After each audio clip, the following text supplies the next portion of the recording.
Tuesday. You know what that means? The B.A.D podcast. Welcome to the B.A.D podcast with Derek, Brad, and Austin, where we talk about random shit, and that's it. Okay, let's go. Back to podcasting, and it's just us again. Yeah, I know. Derek is out. We have a injured soldier. So I before we tell you why Derek's out, are you allergic to anything? You know, I've never been really allergic to anything, but I've had two kind of close calls with shrimp, but I've eaten shrimp my whole life. But you had like a reaction? Yeah, so this one time I was back home in Iowa, and my mom bought this shrimp from like the grocery store, which normally makes or gives out good shrimp, and I got like hives and stuff, and I had a really weird reaction. And then I was in Gainesville for the Florida State game with Selena, and I had shrimp scampi at Cheesecake Factory. Like my mouth was like burning. It felt like I cut the top of my mouth, but my throat didn't swell up or anything. It was just really weird. Yeah, that is wild. Yeah. So I've only had one food allergic reaction, and I don't know what it's from. That is scary. Yeah, so I went out to eat in Charleston with a friend, and like when we got done eating, we were just walking around, and then all of a sudden I was like, I feel hot. Yes. Yeah. Okay. And I went to the bathroom and I looked at myself and my face was like red. Yeah. Like red. Like okay? out in the sun all day. Yeah. red. Like looked sunburned. And so then I lifted my shirt up. Okay. And my chest was red. And there was like this, like, you could tell it was like moving down my body. Like this red, Interesting. this just bright red. Straight alien shit. Yeah. So I was like, I need to get some Benadryl. Yeah. And like, so to this day, I still don't know what it was. That is because so weird. We ate at a restaurant, and so there was like, I tried multiple different foods. Like It could have been the oil they were cooking with, some seasoning. Like I think it may be a type of mushroom, just like something in my mind, because like they had like 4 different types of mushroom on this like one dish.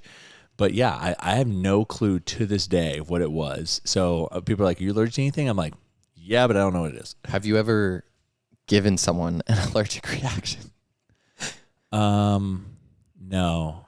Why did you? Oh, y'all do it on purpose? No, I didn't do it on purpose. So I was having a fudge. Oh, wait, I take that back. Go ahead. Yeah. So Aubrey and I didn't do this, but Aubrey and I, when we did our road trip, we stopped in Baltimore and we ate at a place called Nick's Seafood. Okay. And that's where we did our meetup. Like everyone kind of met us there. We would pick food locations just because it was easier for like mass people to come. Is East Coast seafood different than like West down Coast here or West Coast? Yeah, it is. Okay. So It is. what do they offer?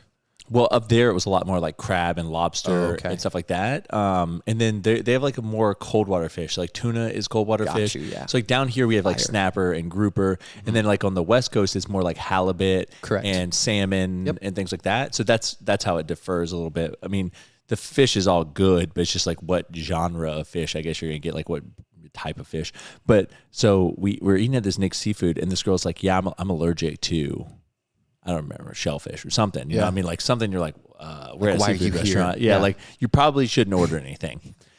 But she tells the waiter that she's allergic to this stuff, and the waiter's like, okay. And probably like 30 minutes into the meal, like we've all eaten appetizers and we're waiting for the main course to come out.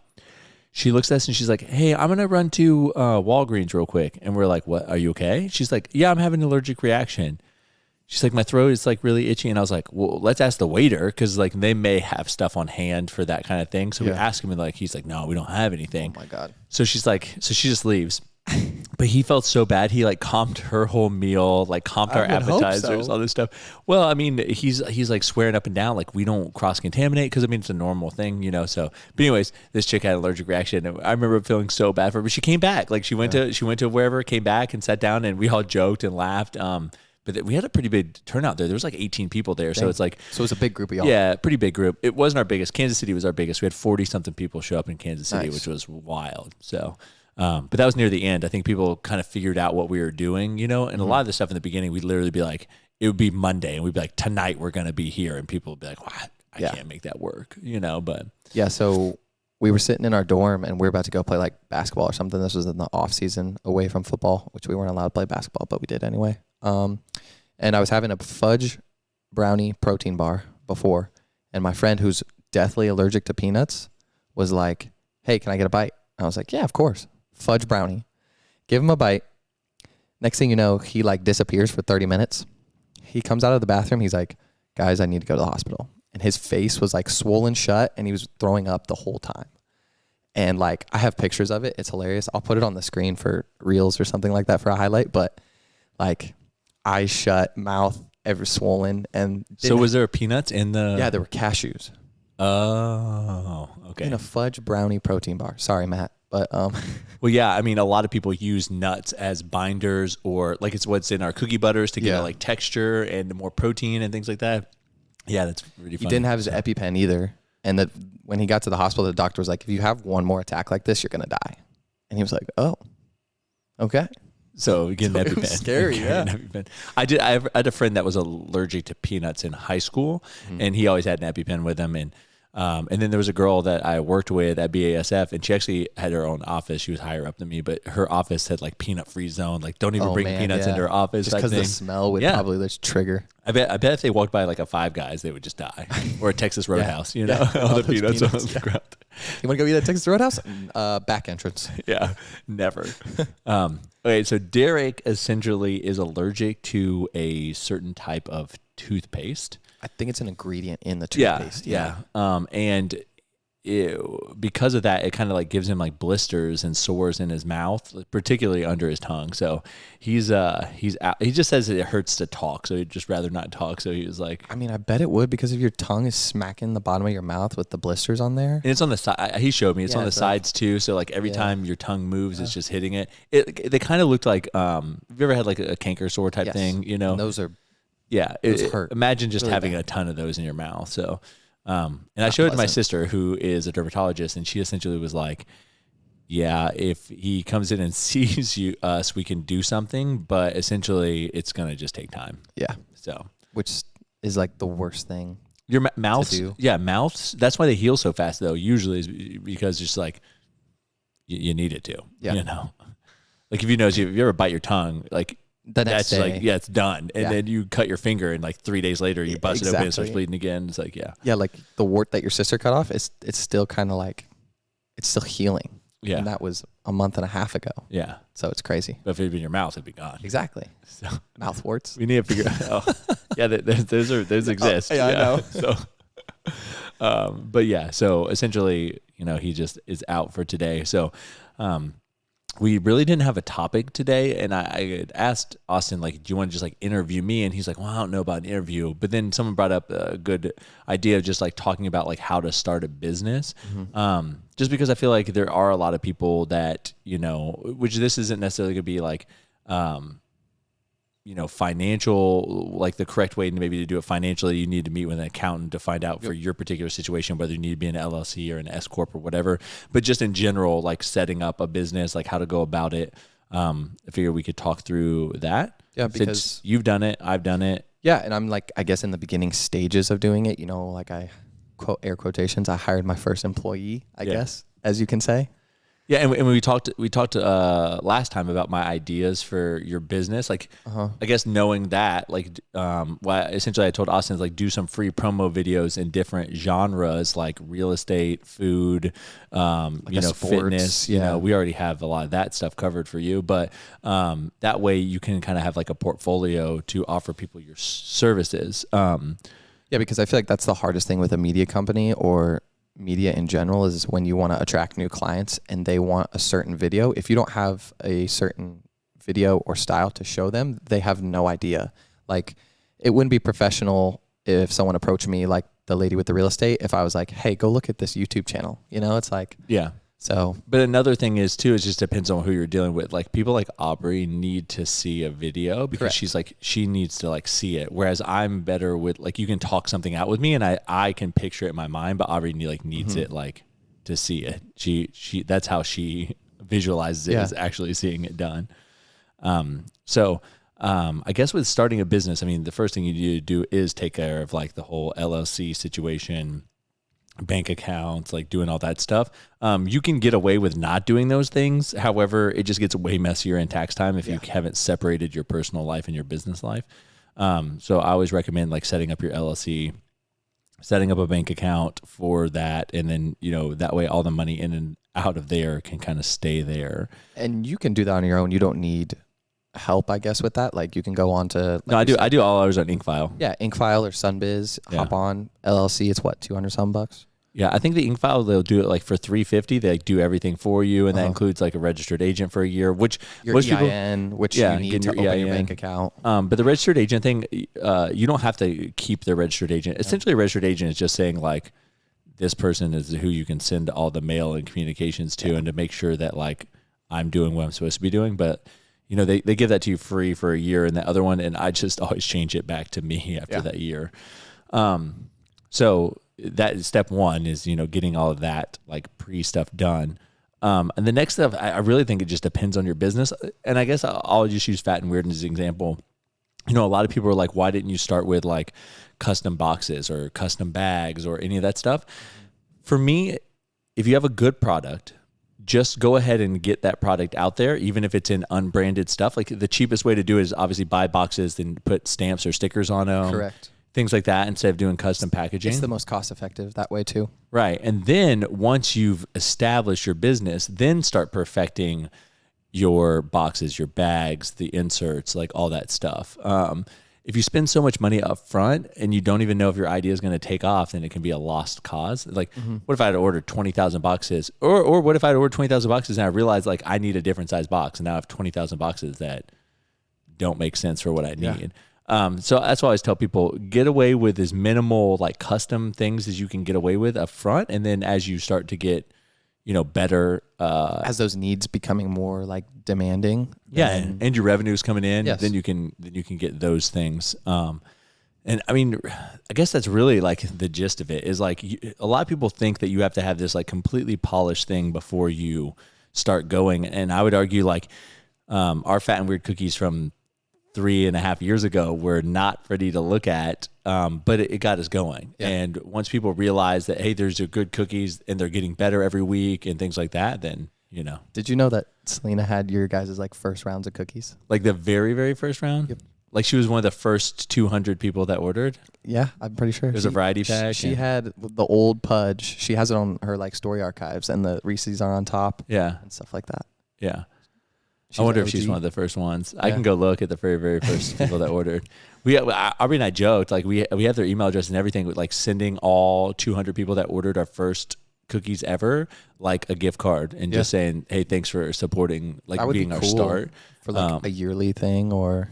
Well, yeah, I mean, just send it to them. Yeah, 20% or... Well, I just feel like if you just sent them all a gift card and just said, hey, thanks for being one of our first ever customers, Because I mean, without those first ever people pulling the trigger, which we did 200 orders in 2 hours. Which is great. Yeah, which is amazing. Which is really great. For a startup with... At that time we had like not a lot of followers. Yeah, the very first batch. You got to trust. So how did that first launch, I guess, work? Aubrey and I were actually here or in Houston. So we were still gone when it launched, but my aunt, we essentially were like, we're only going to sell variety pack for the first launch. And it's going to be these 6 flavors, which was, our OGs. Like it was Black Beauty, Big Sexy, Brad. Party Animal? No. Oh. Grandpa's Pocket, Golden Boy. Interesting. And Is it Pigeon? No, it wasn't Pigeon. It wasn't Big Booty Dough. Aubrey, what were our first 6 now? Grandpa's Pocket, Golden Boy, Pudge, Black Beauty, Brad, Big Sexy. That's the 6. Okay. Yeah. So it was those 6, and it was only a variety pack. So you had to get all 6 of those cookies, like nothing else, and we were selling 200 variety packs. Was this on fatandweird.com or where were they offered at? Yeah, fatandweird.com. Okay. Yeah, and so it took about 2 hours, but they all sold out. And then I was like, man, you have to make 200 of each of these cookies, right? And she had made the recipes in her little mixer at home that would make like 5 of our cookies. Exactly. And so when she got there, the bigger mixer would make like 30 of our cookies, but she was like, oh, this real big mixer will make 200 cookies at once. So she made 200 at once. Yeah. And she wasn't ready to scale the recipe correctly. I was going to say, so how did that go? It was terrible. She's like, I think they had to remake Big Sexy like 3 times. Like there was cookies that were spreading. It was just like a nightmare. I mean, it took them way too long to be making those fresh cookies. And then we had friends that would then take those cookies and they would package and ship them. Yep. So essentially we had contracted out the baking and contracted out the shipping. Yep. Aubrey and I were really not making any money, truthfully. I mean, we were making like 10 cents on every cookie. So like we made $100 from the first launch, essentially. Like that's it. Because we were paying so much money for all these other people to like, and it was contracts. So they were hiring people, so they had to make money. Correct. So like, essentially our margins were gone. So after like, you know, that debacle, my aunt was like, I don't know if we're going to be able to do this. And so we went to like 400 cookies instead of the 1,200 that there were the first week, you know? And so then we slowly scaled up that way. How long did it take you to like, since you said you had problems with the first round of cookies, how long did it take you to like, I guess, perfect that recipe? I would argue that we still haven't perfected all of our recipes as much as I want. Because like some of our cookies are perfectly fat, but I would argue they're too fat. Like I want them to spread a little bit more. Yeah. Because there's an illusion to size. All of our cookies are the same weight. Correct. But you can grab some of our cookies that have spread a little bit more and it looks like twice the size. Like when the pitch intense kind of spreads a little more, but the big booty dough holds its shape, or incognito, and you're like...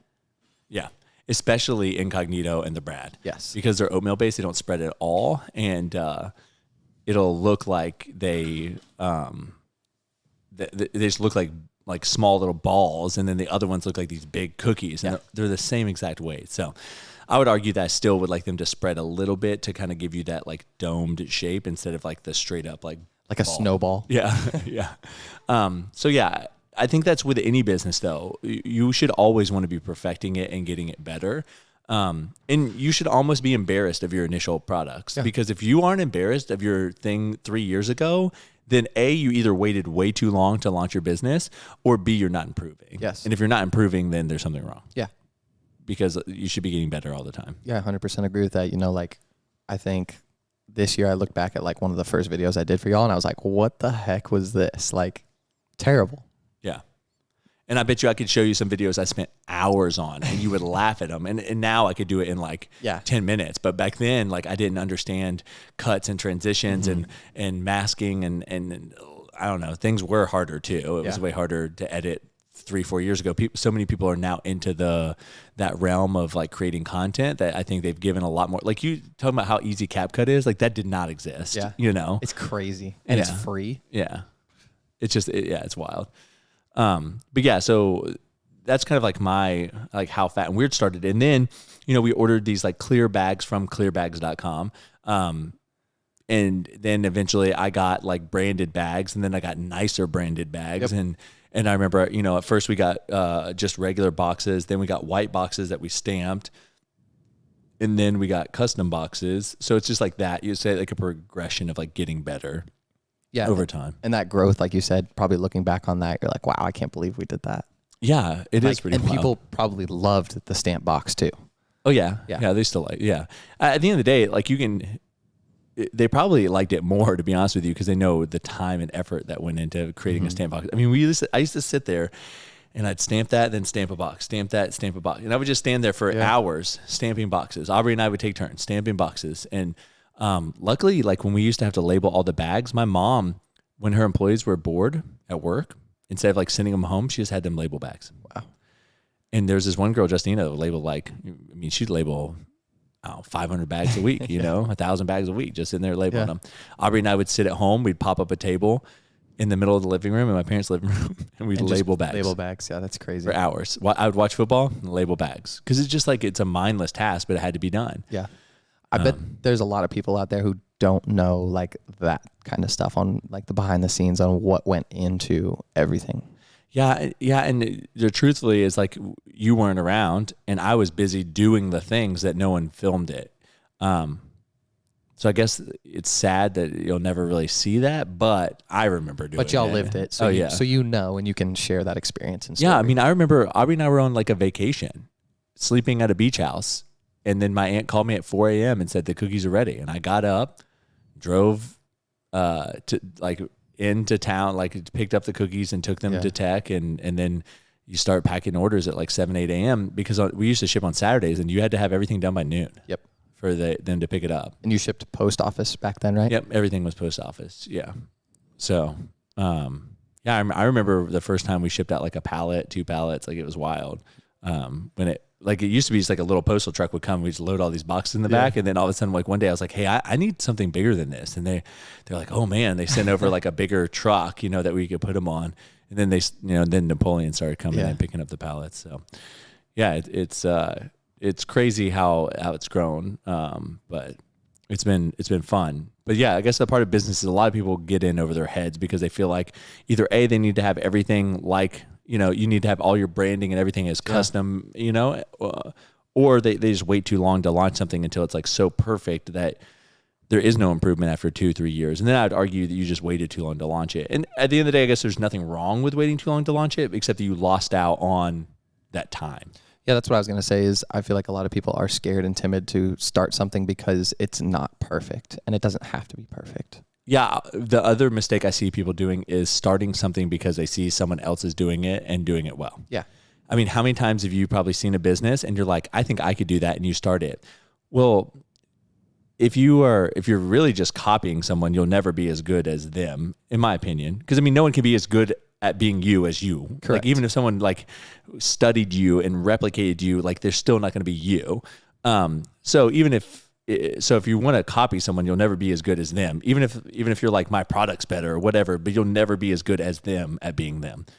The other thing is you're not necessarily passionate about it. And so like there's a lot of cookie companies that have started now after us, and you can just tell they don't care about it like we care about it. Like our names are funny and clever. Like we always are pushing the envelope on flavors. And this isn't to like toot my own horn. Believe me, it's not. It's just like I see it a lot. Like people message me, hey, I'm gonna start a cookie company. I'm like, good luck, have fun. Like, and I feel like they're always asking you for advice, and it's like, how did you start yours? And you're like, well, every situation is different. Like you can't be exactly like us. Well, yeah, and I started mine for a specific thing. Like I saw that there were other gourmet cookies companies when I started mine, but there was no one that was like being fun with the names and was trying to like push the envelope on flavors rather than like, let's throw every candy from the candy aisle into a cookie. So that's kind of like how that started. And I think that, now I literally see 20, 30 cookie companies on my feed like all the time. And it's funny, like some of them follow Fat and Weird. Some of them follow people that copy Fat and Weird. So they're like a copy of a copy. Yeah. Like they're copying someone else that did really well, but that person's copying us. But, at the end of the day, like it doesn't bother me. It flatters me that people want to do it, but for me, it's way harder than people think it is. So I'm just like, have fun, good luck. Yeah. And I mean, some people are doing well at it, and then others I see are not doing well. Yeah. So it's kind of like you can attempt it. And you can say you attempted it because, like you always say, is like you never know what's going to happen. Like taking that chance, like what happens, you go back to what you were doing before. It's like. But that's the difference between starting a business for money and starting a business for passion. Got you. Right? Like what I'm saying is like when you start a business to make money and it fails, then it does suck because you failed. Mm-hmm. When you start a business for a passion and it fails, you're like, you know what? People just don't share my passion, and I learned a lesson through this. But when you start for money, like you don't even care about what you're selling. You just care about the money coming in. So when the money doesn't come in, you don't even learn anything. You're just like, oh, this is stupid. Like I'm not good at business. It's like, no, you may be great at business, but you tried to do something that you don't care about, Yeah, I think that's something that I kind of had on my list this year was to start like a graphic tee company. Like I'm big into graphic tees, and I think that there are graphic tees that are kind of mainstream that you can wear with everything, but like sizing is probably the biggest thing that I struggle with because there's sometimes where I'm a large or an XL. And it's like I would love to just have a certain size and like graphics that you can pull off with any outfit. You can wear it under a blazer, you can wear it out with khakis, or wear it in the gym. So what's wrong with you being a larger and XL? You feel like your size varies too much between these companies, or do you feel like you shouldn't be a larger and XL? No, I feel like I should be. I feel like I should be. I feel like you should be a true large. I don't think you should ever be an XL. But. No, a true large. But if I wanted an oversized, I would have to go to XL, and I think that's the company that I would like want to kind of have our fit be is like it's an oversized large, if that makes sense. Yeah, for sure. Like just enough room. Like it's not hugging sleeves. It's not hugging chest. It's like relaxed. Yeah, I understand. Yeah, I wish there was like standard sizing, but I do understand why there isn't, because everyone creates their t-shirts to fit differently. So you can't have like a standard sizing. But I'm the same way. I hate when brands are not even good on their sizing. Like when I order from a brand and I order an XL and then it's like too baggy, and then I'm like, okay, and I order a large and it's like skin tight, and they're like, well, it's because this one is different. And I'm like, no, just get your sizing together. Like quit jumping all over the place. That's actually why McDonald's, Chick-fil-A, Burger King, Sonic, all those places kill it, is because it isn't about the quality. You know what you're getting. Yeah, you know it's consistency. Yeah. It's when you order a Whopper, when you order a Big Mac, when you order, a Chick-fil-A chicken sandwich, you know exactly what you're getting. Like it doesn't, the deviation is so small. Like that product is always the same. Yeah. And there's a lot, that's the reason that those places are so successful, is that people have tried it. They're like, I like this. Every time I order it, it's the same. I know I'm going to get the same thing. Yeah. A good example is yesterday I got shoes from Adidas, and I ordered my true size 11, and they feel half a size big, and I've never worn a 10.5 before. Never. Yeah. So it was like, what? And I have some Adidas that are 11.5. Yeah, it's frustrating when you can't. Yeah. You're just like, hey, you're the same company. Get it together. Same with like Nike and Jordan. Nike's size differently than Jordan's. One day I feel like they're going to make an app like on an iPad that you can like step on. Okay. And then it'll literally be like, this is your shoe size in this shoe. So they kind of have that, but it doesn't tell you the size yet. But you can try on the shoes on your phone, on your feet. But not with the size, though. That's what I'm saying. Yeah. I think it needs to get to the point where Nike releases an app where you, or even they can sell something, right, that like plugs into USB, and you plug it into your computer, and on their thing, you step in it, and for that shoe, it'll tell you what size you are. Yeah, that'll be pretty cool. That's a genius invention, bro. You should be calling up. That would take a lot. Yeah, I don't think so. All it would do is take the biometrics of your foot. That sounds like for you, it doesn't sound like a lot, because I feel like you would know, engineering background, you have kind of the idea of already how to do that. But for me, I have no clue. Yeah, but well, they would know. What I'm saying is I feel like you should pitch this idea to Nike. Yeah. And then they would just steal it. Well, you know what? You just know you did it. But at the end of the day, if you think about from like a business, see, here you go. This is business. From a business standpoint, it would save them so much money in returns. And now so much stuff is e-commerce. Like you want people to get it right. So it would save you so much money on returns if there was something that you could do like that. And honestly, based on the fact that like so many touchscreens exist, you probably can do it. Honestly, they probably can do it with like you just taking a picture of your foot. They honestly, they might have something like that. I don't know if they have it. I don't think they do, but I feel like they could easily. Because I feel like if you took a picture of it in the app, they can run it through like their software or whatever, and it can tell you.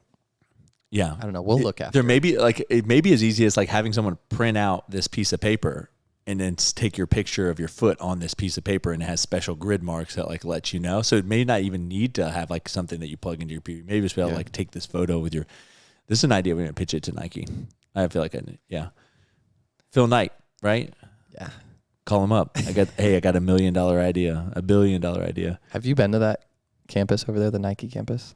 I have been in Portland? In Beaverton.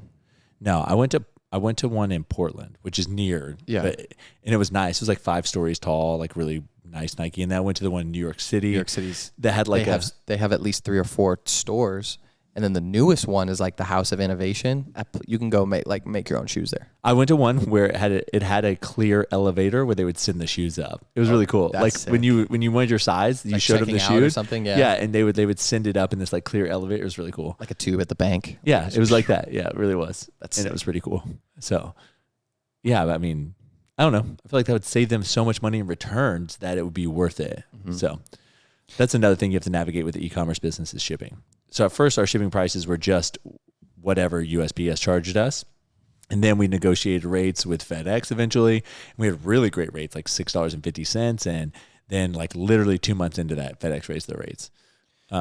Would you, in this year and era right now, would you recommend someone starting an e-commerce business or kind of like a local, like you go to farmer's market, you go to other local kind of meetup spots and that? I think it would depend on your social media following. Like if you already have a big social media following, then yeah, you can start an e-commerce business. What I would never recommend someone do is to start a low margin item business, which is cookies, food. It just doesn't, like, I really don't recommend it. Like all these people, that Stardom, a lot of them have storefronts now. Like they did it a storefront and I think that's how they're able to make it because they're in bigger towns and stuff like that. But like when an order's lost as a small business, like you lose out on all that money, like because you have to refund them or send them another like $20 to $30, which is a lot. Yeah, and really like cookies, you only make like $1 per cookie, so it's like you have to sell so many cookies to make money. And so for me, I don't know if I to go back, like obviously because of where Fat and Weird is now, it's fine. But like if right now at this day, if you're like, would you start Fat and Weird right now? I would not. When we did it, we were fortunate. It's kind of like what I told you before with business. Like people are like, oh, it's because I did X, Y, and Z. Well, luck and timing is a little bit of all of the story. Yes. And we had good timing and good luck with things. But I would not start Fat and Weird again right now if we had to start it right now. Yeah. Especially with Letty. Yeah. Having a kid. Yeah, for sure. But again, it just comes down to like, I would rather sell one thing that costs $300 or for example, Motive stuff, or like the cheapest item is like 20, 30, $40 than selling a thing where someone had to get like 5 or 6 just to make it $20, $30. Yeah. It just makes more sense in my opinion to have like these higher margin items, Yeah, because like you said, you have to sell more to increase your revenue. Right. Yeah, and it's a constant game of like orders. You know how easy it is to pack 20 orders and make the same amount of money as someone packing 200 orders because the average order value is, $400 instead of $40 or something like that, And then that time difference between packing 20 and 200 orders, you could be working on new product, you can be doing anything. Yeah, so I would always tell someone like this to go for those higher margin businesses. Mm-hmm. So, but yeah, I don't know. But clothes comes to mind. Obviously, like we do talk about graphic tees. For the fitness world, there's always like supplements and things like that. There's also food stuff you can do that isn't necessarily cookies, like protein bars, energy drinks. Candy's big popular right now. Yeah, I feel like everyone's. So I truly believe a lot of people will start copying Max too. You have sour strips and now you have Worth It candy. And I have a feeling you're probably going to see 2 or 3 more people launch candy companies over the next couple of years, just because when they see someone do it, they're like, oh, I can do it too. And I mean, they may do it well, but But like you said, you can't do it as well as the first person did it. You'll never be them. Yeah. And then another thing with businesses, since I know that Becto asks these questions a lot about businesses, is that the final thing to look at is how you're going to scale your business. Because if it's always going to be just you working, you're going to be limited by you. Correct. Meaning if you ever go on vacation, if you ever don't feel like working, then no money comes in that day. So you have to figure out how you're going to scale your business. So whether that's you're going to bring on other coaches to work with you and it's going to be either a salary or maybe they're doing a pay split, like an equity split into the company, or they're just getting paid hourly. And then how are you going to bring on enough clients if you're doing like personal training and stuff to keep them busy too? Because part of the reason they're working for you is that they're not having to go look for clients. You're feeding them clients, correct, right? So that's like one of the perks. Like, if someone's a coach and they're like, man, I got to go find all these new clients and I got to do this and this and this. I don't want to do it. I'd rather work for someone else that's going to provide all that stuff for me. And I maybe make a little bit less money, but I'm not having to do all that work. Yeah, all that work. So that's the next thing I would always say is like, how are you going to scale your business? For us, we knew it was like, hire more people to make more cookies, build our own facility. And that's kind of like what we've done, slowly to scale our business. But that's always another thing I think about is like, how do I scale the business if it does end up being really successful? At what point did you know that you needed to scale up, like Fat and Weird, and determine your worth? For the online coaching, whenever Fat and Weird got so hectic, I just stepped away from online coaching. And then Aubrey was literally spending just so much time doing online coaching. She's like, I mean, when we did our road trip and she was coaching, I mean, she was spending hours, like 4 or 5 hours every day just doing that stuff and then helping me with Fat and Weird stuff. So I think that's like kind of the point. I was like, we need to hire other coaches because you could technically shed all your workload to someone that wanted it full time, keep a little bit of money because you are the person like recruiting in like, clients. So that was that part of that. But for Fat and Weird, it's like when we brought in full-time help and we kept scaling and got to the point where like we couldn't meet demand. I just like, okay, if we add more people and we still can't meet demand, eventually we've got to build our own facility to try to meet demand. And you saw it during COVID. It was I don't think I'll ever see that again in our life, just because everyone that was spending money at grocery stores and at restaurants and all that stuff, they weren't going out to eat. They were probably just picking up less food in general. So they were spending a lot more money on e-commerce. And that stimmy check was fat. Yeah. And people getting their stimulus checks. So yeah, that was a wild time for us. So, but yeah, I just knew if you keep selling out, then you're losing out on revenue. So you obviously want to try to capture that revenue. Some people like the sellout model. They'd rather just sell out every week. And it's less stressful because if you sell out every week and you don't expand, if something were to happen and the economy was to scale back down or whatever, if you have a sellout model, then you're fine still. I told people that owning a business isn't hard. Scaling a business is hard. Growing your business is hard. It's easy when it's just you and your wife or you and your friend and y'all are doing everything because it's up to you. You don't want to work. You don't work. You don't want to sell cookies that week. You just don't sell cookies that week. But whenever you have a full business and you have employees that you need to worry about, you need to worry about sales to make sure the employees get paid. You got to start worrying about liability of, employees getting hurt and liability of products. And you got to start worrying about, 200 shipments instead of 20 shipments or 2,000 shipments. Yeah, it's way more stressful. Yeah. Especially like you said, like scaling, like once you start hiring on more people, you have to put your trust also into those people that they're going to do your job just as well as you did it. Well, and no one's going to do it as well as you did it, truthfully. But at the end of the day, you have to be okay with that. And I think there are definitely people that work for Fat and Weird that take a lot of pride in it. So I'm never worried about them like not doing a good job, but like no one's going to do it as good as you're going to do it because at the end of the day, it's like yours. It's like if someone's watching your child, like no one's going to do it as good as you're going to do it because it's like it's your blood, it's like your thing. There are people that are going to care about it a whole lot, and it's not saying they're not going to put a ton of effort into it. But at the end of the day, like when it's 10 p.m. on a Friday night and something goes wrong, they don't care. You care. Yeah. So, that's just kind of how it is. So we've talked about kind of like starting a business and upscaling it. How or like, what's the process of kind of like realizing that your business is here at this moment right now and you have the people underneath you to kind of like step away and start pushing off things like? Yeah. So I think there's a few things. So some people build businesses just to sell them. Like their goal is to build a very big, profitable business and then they sell it to investors, capital groups, like whatever it is. Some people want to build a business and then hire people and like kind of let it run itself and then kind of step away and then just kind of collect this like royalty essentially. There's a lot of different methods. Some people want to be involved. My parents are still involved with their business like every day. Mm-hmm. And so I guess it really depends on what you really want to do in life. For us, like if some capital group were to come to us, I would definitely sell a portion of Fat and Weird in order to, I guess like accelerate the growth into franchise if that's the thing. But we did recently get contacted by one of my friends who has come up with a product that may be really, really good for Fat and Weird, and it would be really great for retail. So I think your option, and you're not limited to either retail or wholesale or franchise, but a lot of people either pick wholesale/retail or franchise. They pick one or the other.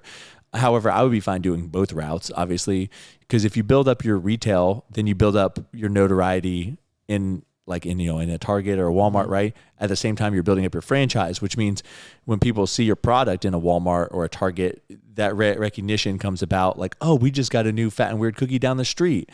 Oh, I can buy their products in a Target. Fresh. Yeah. Or like. Yeah. And so it kind of adds a little bit of like, I don't know. One, it's like a legitimate business now because like you're like, oh, they're down the street and they're in a Target, so. Yeah, I feel like it's hard to produce a product like food or something that has a shelf life for retail and, like you said, commercial? Is that what Yeah, because at the end of the day, like you would never go to a lean cuisine store to buy lean. You know what I mean? Exactly. Like you buy lean cuisines because you want to. You know, it's it's like grocery store and it's a quick, easy. You know, it's a quick open the meal, freezer. like on Sunday nights whenever you have like exhausted from cleaning your whole house, and Monday mornings come and you're like, I'm just gonna eat a lean cuisine, right? But you would never go to a restaurant and want a lean cuisine, right?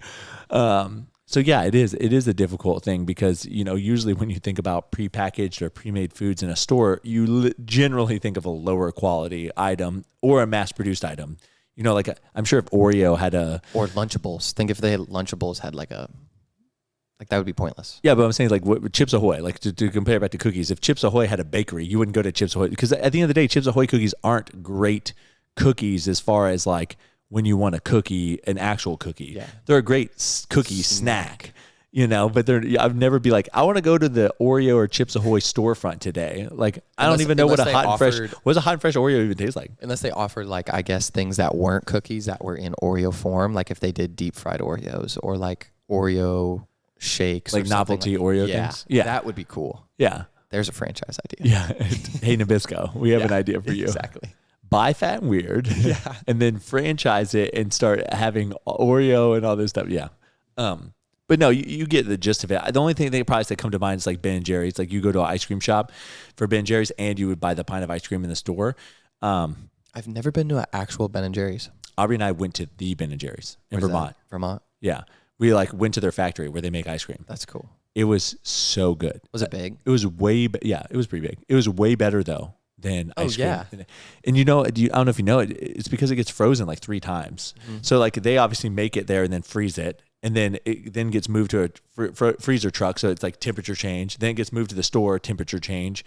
Even though it stays maybe semi-frozen the whole time, every time it's like cooling and freezing again, it's just crystallizing. It alters its stuff. State. It was like when we had the ice cream, it was just like this light and fluffy, like really airy. Probably ruined everything else for you. It's kind of like having a Fat and Weird cookie hot and fresh, though, for real. There's nothing better. When you have a hot and fresh Fat and Weird cookie, like... When you have a hot and fresh Brad... Yeah, that's honestly one of the best ones, just because the chocolate is so fresh and like there's so much of it. Yeah. Because like the oatmeal, it dries a little bit after it sits. Yeah, but I know. Yeah, and we just had a regular chocolate chip cookie that they made me, the Flatties, last night. Fire. So good. Gas. I like ate it and I was like, this is it. It's this gassy. is it. Aubrey and I ate the whole cookie. We were like, this is good. So yeah, I guess like really is like, start your business, get it rolling. Don't worry about like all of the extracurricular activities. And just as you get, that's another thing too. People start making money and they start pulling out of the business. You need to be comfortable just leaving it in the business. So I understand if you need to live, then yeah, you need to give yourself a salary, but you need to live modestly. And if your business is going to make like $200,000, like you don't need to have $100,000 salary. You need to have like a $30,000 or $40,000 salary and put the rest back in the business so that whenever you are ready to scale. So that's something Aubrey and I did. We did not take a dime out of Fat and Weird for the first 18 months. And then the next 18 months that we've been in Fat and Weird, we both have a salary of, negligible. I think we withhold a lot of it for taxes, but $5 per month hit our bank account each. Yeah. So Aubrey and I make $120 a year from Fat and Weird. Both y'all. Yeah. So, and the reason is just because like that money needs to stay in the company so I could build this building, so I could add on. So it's not glamorous. Like a lot of people see other people's companies and they see,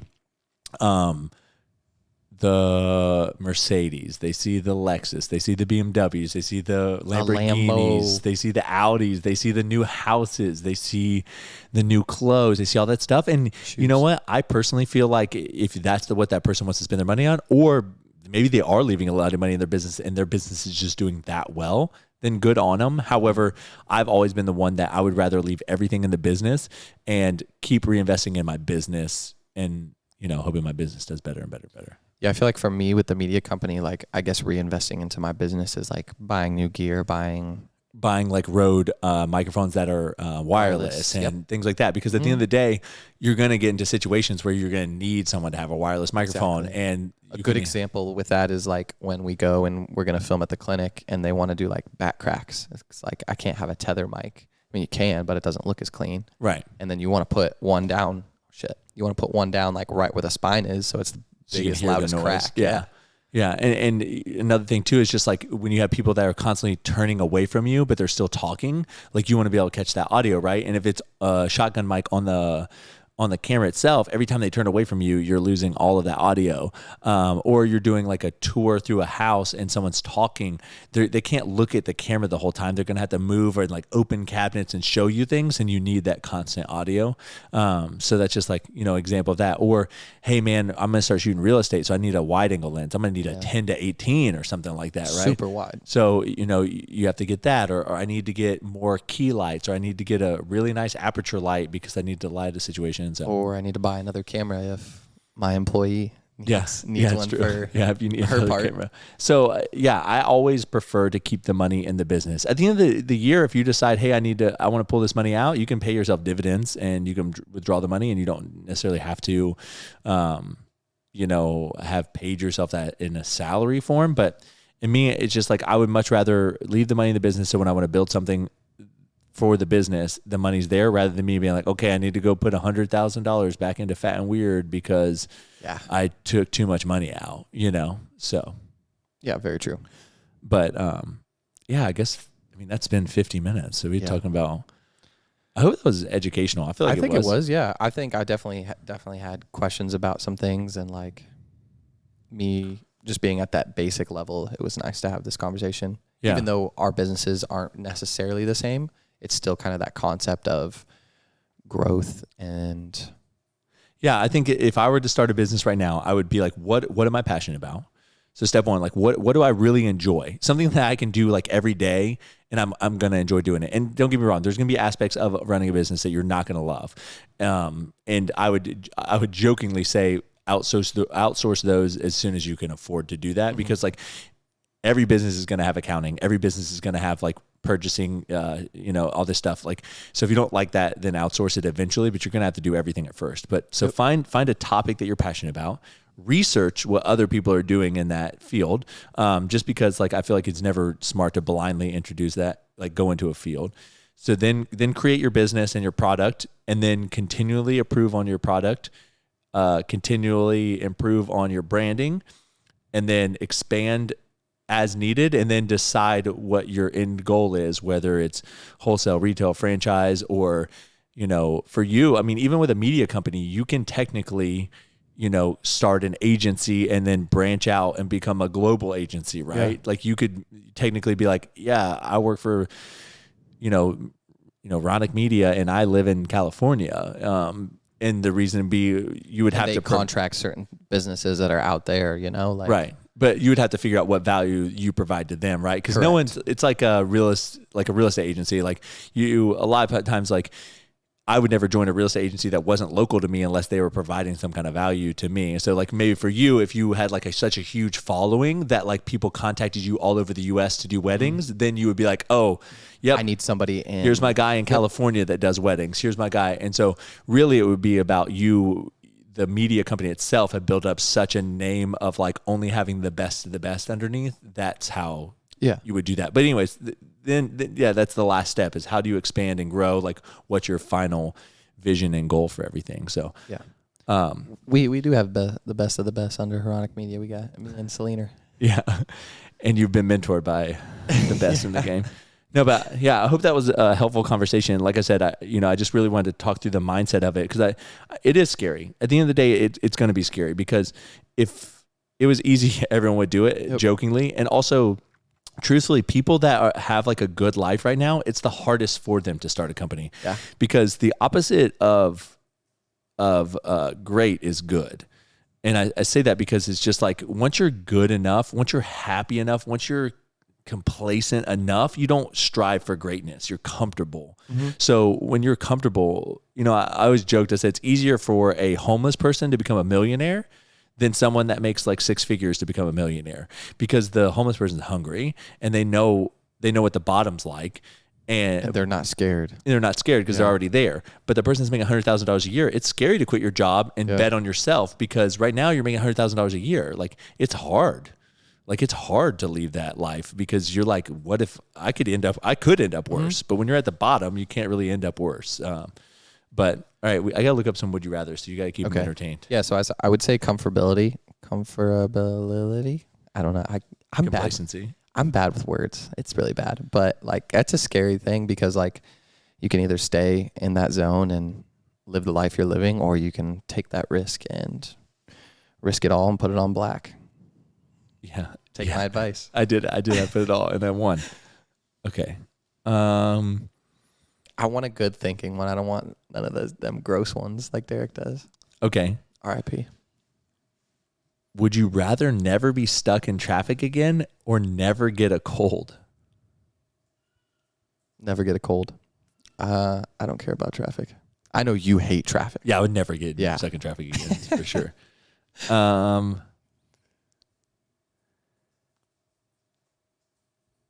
Interesting. Would you rather travel the world for a year, all expenses paid, or have $40,000 right now to spend on what you want? That's tough. That's a tough one. It all depends on your situation, I guess. Yeah. Because if I got $40K, I would rather travel the world for a year, all expenses paid. Yeah. Because I have a feeling it'd be way more than $40,000. And I cannot take the money because I always say that money comes and goes and you can't replace time. So I'm going to take the trip. Would you rather be completely invisible for one day or be able to fly for one day? Oh, fly. That'd be sick. Invisible, what are you going to do? I would probably steal money, to be honest with you. They would see money floating. I put it in my pocket. They would see it floating there. I mean, I'd have to assume your clothes would be invisible too, but I don't know. Yeah, you're invisible, but I don't know if like the objects you touch become invisible. Yeah. We're taking that too far. Flying. I'd figure something out. That'd be so sick. You could fly anywhere. How fast are we flying? Actually, you know what? I would literally be like, I'm going to fly, guys. Everyone put $100 in. It's a bet if I can't fly, and then just make a ton of money flying. Turn it into like a spectacle. Dude, just give Watch people me rides. fly. Give people rides. Charge them $50, $100. No, way more than that. I just $10,000, bro. To fly on the back of someone, like we're rich people that pay $10,000 for that. You can make a lot of money. You gotta have a harness. Why did we turn it into money? I don't know. Business. It's a business. Interesting. These are some really interesting ones. I like holding the mic like this. I don't know why. Wow. There is one more, I guess. Would you rather climb the highest mountain or swim to the bottom of the deepest sea? Which would be like the Marianas Trench, I guess. And then Mount Everest, right? I think I would climb because what are you going to see down there? Oh, have you not seen that James Cameron documentary stuff? Yeah, I know, but like... Bro, those things are wild. I know, but I think the top of a mountain would be cooler than the bottom of the ocean. It'd be very cold. But I think the bottom of the ocean might be colder than the top of the Yes. No, cool, I meant. I know. I was just making a joke about how cold it is probably at the bottom of the ocean. Oh, yeah. It's probably fucking freezing. I think I'd rather go to the bottom of the ocean. You can't get out of the sub. Or you're saying swim. So, like, if you could swim to the bottom. Yeah, like you could swim down there. Well, I mean, you'd have to have a light. It would be so scary, bro. Yeah. You could... I mean, both of them, you could die. Well, no. I mean, it would tell you you're not dying. Okay. It's part of the agreement here. You know, you're not dying. I'm taking the mountain. Give me mountain with clouds. Okay. I'd be so high. Here you go. Would you rather find your true love or find a suitcase with $5 million inside? Brad's looking around the room. I'd rather find the $5 million. I'm gonna say true love. Someone will love me really good with $5 million. Okay, that's the end of this. Hope you enjoyed the podcast today, guys. Derek will definitely be back next week. Hopefully, if Derek's not back next week, it's going to be the B.A. podcast, and we're just getting rid of Derek. Getting rid of the D. Yeah, we'll cut the D off. Oh my God, that just would hurt. Lorena Bobbitt style. Just bow out with the D. All right. Anyways, hope you guys have a wonderful afternoon. Yeah. Or whenever you watch this tomorrow, maybe morning. Have a wonderful morning. Just have a wonderful whatever. Yeah, whenever you guys listen to this. Yeah. And you're worth it.